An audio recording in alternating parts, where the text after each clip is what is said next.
नमस्कार साथीहरु, स्वागत छ तपाईलाई आजको यस भिडियोमा। यो भिडियोमा हामीहरु कुरा गर्न गइरहेका छौं ई पासपोर्टको बारेमा। यो ई पासपोर्ट के हो र पुरानो पासपोर्ट र अहिलेको यो ई पासपोर्टमा के फरक छ, के हाम्रो पुरानो पासपोर्ट अब रद्द हुने हो कि हामीलाई नयाँ ई पासपोर्ट लिनुपर्छ। यो भिडियोमा रहेर यो सम्बन्धी तपाईले प्रपर जानकारी पाउनुहुन्छ जुन तपाईलाई धेरै नै काम लाग्छ। सो ढिला नगरिकन भिडियोलाई स्टार्ट गरौँ। सर्वप्रथम त साथीहरु यहाँनिर हामीहरु कुरा गरौँ जुन अहिलेको हामीले युज गर्ने पासपोर्ट MRP पासपोर्ट। त्यो पासपोर्टमा नर्मली तपाईले हेर्नुभयो भने त्यसमा तपाईको इन्फर्मेसनहरु हुन्छ। नर्मल इन्फर्मेसन, तपाईको नाम, तपाईको फोटो र त्यहाँनिर एउटा कोड हुन्छ है, जुन कोडलाई बाइ चान्स एयरपोर्टमा स्क्यान गर्यो भने त्यहाँनिर तपाईको अरु इन्फर्मेसनहरु देखाउँछ। नर्मल टाइपको इन्फर्मेसनहरु हाम्रो अहिलेको पासपोर्टमा हुन्छ र यसलाई जुन MRP पासपोर्ट पनि भनिन्छ। अब MRP को फुल फर्म हुन्छ मिसन रिडेबल पासपोर्ट। अब यसमा यो सब इन्फर्मेसनहरु पाउनुहुन्छ है नर्मल अहिलेको पासपोर्टमा। तर साथीहरु यो ई पासपोर्टमा तपाईले यो भन्दा अलिक एडभान्स टाइपको इन्फर्मेसन त्यसमा हालिएको हुन्छ है, जुन अरूले मिसयुज गर्न सक्दैन। नर्मली तपाईले MRP पासपोर्ट लिएर जानुभयो भने अब कसैको फेस तपाईसँग म्याच भइराछ भने उले तपाईको त्यो पासपोर्टलाई युज गरेर हुन्छ नि मिसयुज गर्न सक्छ। तर यो ई पासपोर्टको केसमा यस्तो हुँदैन है। ई पासपोर्टमा कस्तो हुन्छ भने नर्मली जुन पासपोर्ट तपाईले लिनुहुन्छ त्यस्तै हुन्छ है, कलरको मात्र फरक हुन्छ, सेम हुन्छ, जुन तपाईले बुक जस्तो हुन्छ त्यस्तै टाइपको हुन्छ। तर त्यसमा साथीहरु तपाईले एउटा चिप्स पाउनुहुन्छ, त्यसमा एउटा किट राखेको हुन्छ।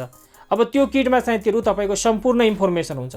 तपाईको आँखाको स्क्यान, तपाईको पाँचै अंगुलाको स्क्यान हुन्छ नि, थम्ब प्रिन्टहरु सबै कुरा त्यसमा हुन्छ। तपाईको फोटो र तपाईको फिंगरप्रिन्टहरु सबै कुरा त्यसमा हुन्छ। अब यो लिएर यदि त कसैले त मिसयुज गर्न खोज्यो भने उले गर्नै सक्दैन। बाइ चान्स तपाई विदेश जाँदै हुनुहुन्छ भने अब तपाईसँग ई पासपोर्ट छ भने उले स्क्यान गर्यो भने सम्पूर्ण कुरा तपाईको त्यहाँनिर देखाइदिन्छ। अब उसको मेसिनले सबै कुरा तपाईको भेरिफाई गर्छ अनि मात्र तपाईलाई अगाडि जान दिन्छ। सो यो कुराहरु साथीहरु तपाईले यो ई पासपोर्टमा पाउनुहुन्छ। पुरानो पासपोर्टमा खासै इन्फर्मेसनहरु थिएन हैन, नर्मली अरूले मिसयुज गर्न सक्थ्यो। तर यो ई पासपोर्टमा तपाईको सम्पूर्ण इन्फर्मेसनहरु हुन्छ। अब ई पासपोर्ट तपाईले बनाउन जानुभयो भने त्यहाँनिर तपाईलाई अनिवार्य रूपमा राष्ट्रिय परिचय पत्र बनाउनु भन्छ है, जुन मैले पनि अलरेडी बनाइसकेको छु। यसमा तपाईको सर्वप्रथम त आँखाको स्क्यान लिन्छ है, पाँचै अंगुलाको स्क्यान गर्छ र आँखाको पनि मजाले स्क्यान गर्छ, थम्ब प्रिन्टहरु लिन्छ, त्यसपछि तपाईको फोटोहरु खिच्छ, चारैतिरबाट फोटोहरु खिच्छ। त्यो सबै कुरा तपाईको राष्ट्रिय परिचय पत्रमा हुन्छ। त्यसकै इन्फर्मेसनहरु तपाईको अब नयाँ पासपोर्ट बनाउन जानुभयो भने त्यसमा सबै इन्फर्मेसनहरु हुन्छ। मलाई लाग्छ तपाई ई पासपोर्टको बारेमा बुझिसक्नु भएको होला। अब के हामीलाई हाम्रो जुन पुरानो पासपोर्ट छ त्यसलाई चेन्ज गरेर हामीलाई नयाँ पासपोर्ट लिनुपर्छ? अहिलेको लागि साथीहरु तपाईको जुन पुरानो पासपोर्ट छ जसमा जति दिनको एक्सपायरी डेट छ त्यो डेटसम्म तपाईले मजाले युज गर्न सक्नुहुन्छ। त्यसपछि जब तपाईले नयाँ निकाल्नुहुन्छ त्यतिखेर तपाईलाई ई पासपोर्ट बनाउन भन्छ र त्यतिखेर तपाईलाई राष्ट्रिय परिचय पत्र बनाउन अनिवार्य हुन्छ। सो मलाई लाग्छ तपाई सबै कुरा बुझिसक्नु भएको होला। यो ई पासपोर्ट र अहिलेको पासपोर्टमा के फरक छ र ई पासपोर्टमा तपाईले के कुरा पाउनुहुन्छ।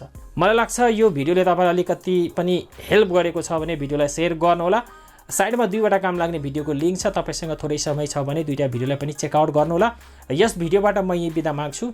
जय नेपाल।